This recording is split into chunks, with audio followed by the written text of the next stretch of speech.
जय माता दी। धूम्रलोचन वध। ध्यान। मैं सर्वज्ञेश्वरी भैरव के अंक में निवास करने वाली परमोत्कृष्ट पद्मावती देवी का चिंतन करता हूँ। वे नागराज के आसन पर बैठी हैं। नागों के फणों में सुशोभित होने वाली मणियों की विशाल माला से उनकी देहलता उद्भासित हो रही है।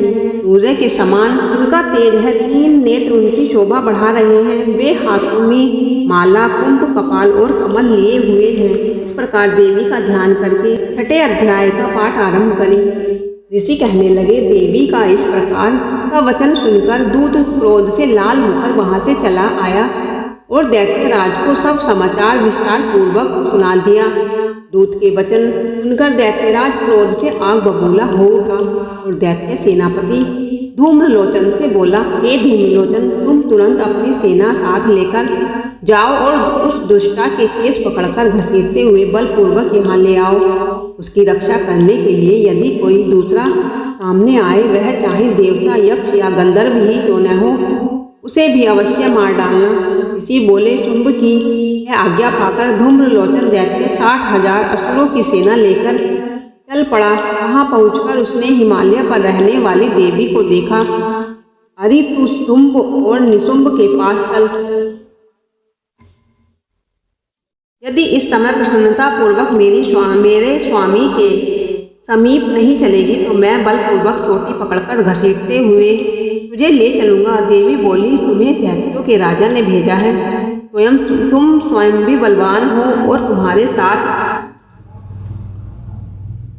विशाल सेना भी है। ऐसी दशा में यदि मुझे बलपूर्वक ले चलोगे तो मैं तुम्हारा क्या कर सकती हूँ। ऋषि कहते हैं, देवी के योग कहने पर असुर धूम्रलोचन उनकी ओर दौड़ा। तब अंबिका ने हुंकार के शब्द से उसे भस्म कर दिया।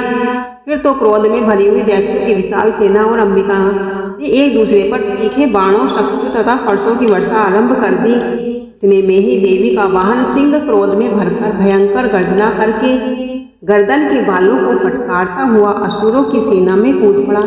उसने कुछ दैत्यों को पंजों की मार से, कितनों को अपने जबड़ों से और ने ही महादैत्यों को पटक कर ओठ की दाढ़ों से फाड़ करके मार डाला। उस सिंह ने अपने नखों से कितनों के पेट फाड़ डाले और थप्पड़ मारकर कितनों के सिर धड़ से अलग कर दिए। कितनों की भुजाएं और मस्तक काट डाले तथा अपनी गर्दन के बाल फटकारते हुए उसने उन दैत्यों के पेट फाड़कर उनका रक्त पी लिया। अत्यंत क्रोध में भरे हुए देवी के वाहन उस महाबली सिंह ने क्षण भर में ही असुरों की सारी सेना का संहार कर डाला। शुंभ ने जब सुना कि देवी ने धूम्रलोचन को मार डाला और उनके सिंह ने सारी सेना का सफाया कर डाला, तब उस दैत्यराज को बड़ा क्रोध आया। उसके होठ कांपने लगे। उसने चंड और मुंड नामक 2 महादैत्यों को आज्ञा दी, हे चंड और हे मुंड, तुम दोनों बहुत बड़ी सेना लेकर वहां जाओ। उसे बालों से खींचकर यहाँ या अथवा बांधकर यहाँ ले आओ। यदि इस प्रकार उसको लाने में संदेह हो तो युद्ध में सब प्रकार के अस्त्र शस्त्रों से सारे असुर मिलकर उसको मार डालना। उस दुष्टा के मर जाने तथा सिंह के भी मर जाने पर उस अंबिका को बांधकर साथ लेकर शीघ्र ही लौट आना। धूम्रलोचन वध नामक 6ठा अध्याय पूरा हुआ। जय माता दी।